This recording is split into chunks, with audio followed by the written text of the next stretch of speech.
ये कहानी है दो दोस्तों की और उनकी दोस्ती की शुरुआत हुई थी अभी कुछ दिन पहले हॉस्पिटल के कमरे से, जहां पर वो दोनों एडमिट थे।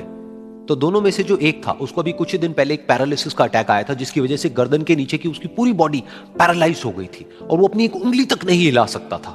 और पूरे दिन जो भी नर्स उसके पास में आती वो उसको एक ही बात कहता कि मुझे कोई ऐसा इंजेक्शन दे दो जिससे कि मैं मर जाऊं, अब मैं और जीना नहीं चाहता, ऐसी जिंदगी का मैं क्या करूंगा। तो उसका जो दोस्त था उस कमरे में, क्योंकि वो चल फिर सकता था, तो रोज सुबह और रोज शाम को उस कमरे में एक खिड़की थी, उसके पास में जाकर के खड़ा हो जाता और अपने दोस्त को बताता कि उस खिड़की के बाहर क्या चल रहा है। बिल्कुल नीला आसमान है, सफेद बादल है, हल्की हल्की हवा चल रही है और कुछ पंछी उड़ रहे हैं। एक बहुत ही सुंदर बीच है जहां पर कुछ बच्चे मिट्टी के घरौंदे बना रहे हैं। कुछ लोग हैं जो वहां पर बैठे हुए बस समुद्र की लहरों को देख रहे हैं। कुछ लोग जॉगिंग कर रहे हैं, कोई एक्सरसाइज कर रहा है, कोई पतंग उड़ा रहा है। वहां पर एक आइसक्रीम की स्टॉल है जहां पर कुछ लोग आकर के आइसक्रीम खा रहे हैं। और सनसेट के टाइम पे जो पानी है वो पूरा गोल्डन हो जाता है और चमकने लगता है। तो शुरू में तो जब उसने वो सब बताना शुरू किया तो उसके दोस्त के ऊपर ज्यादा असर नहीं हुआ, लेकिन धीरे धीरे उसके अंदर जीने की चाह जागने लगी।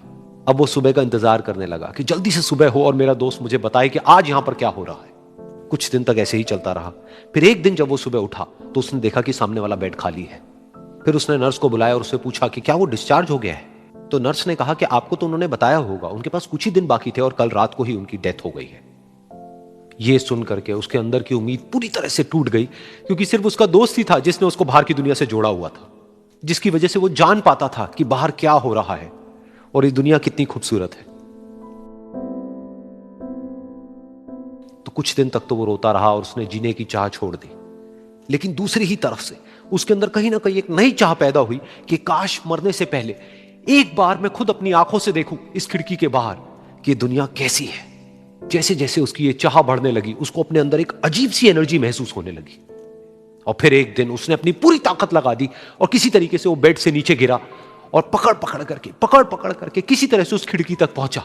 फिर उस खिड़की को पकड़ करके वो खड़ा हुआ और खिड़की के बाहर देख लिया। लेकिन खिड़की के बाहर देखते ही वो गुस्से से भर गया। उसने जोर से नर्स को आवाज लगाई और जैसे ही नर्स आई उसने नर्स से पूछा, ये तुमने क्या किया, ये खिड़की के बाहर काली दीवार क्यों खड़ी कर दी। तो नर्स को समझ नहीं आया वो क्या बोल रहा है और वो बोली कि मुझे 5 साल हो गए हैं यहां पर, जब से मैं आई हूं तब से तो ये काली दीवार यहां पर है। तब जाकर के उसको समझ आया कि उसका वो दोस्त उससे झूठ बोल रहा था।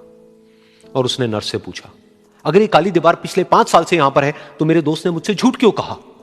तो नर्स थोड़ा सा मुस्कुराई और बोली कि मैं ये तो नहीं जानती कि उन्होंने आपसे झूठ क्यों कहा, लेकिन मैं इतना जरूर जानती हूं कि जो भी कुछ उन्होंने आपसे कहा उसी वजह से आप अभी अपने पैरों पर खड़े हैं। तो इस कहानी से हमको यह सीखने को मिलता है कि जो हमारे शब्द हैं, जो हमारे वर्ड्स हैं, जो हम अपने मुंह से बाहर निकालते हैं, उसमें इतनी पावर है जिसकी कोई हद नहीं है। वो किसी आदमी को गिरा भी सकते हैं और उसको उठा भी सकते हैं। तो अब आपके ऊपर है कि आप अपनी इस पावर को यूज करते हो या मिस यूज करते हो।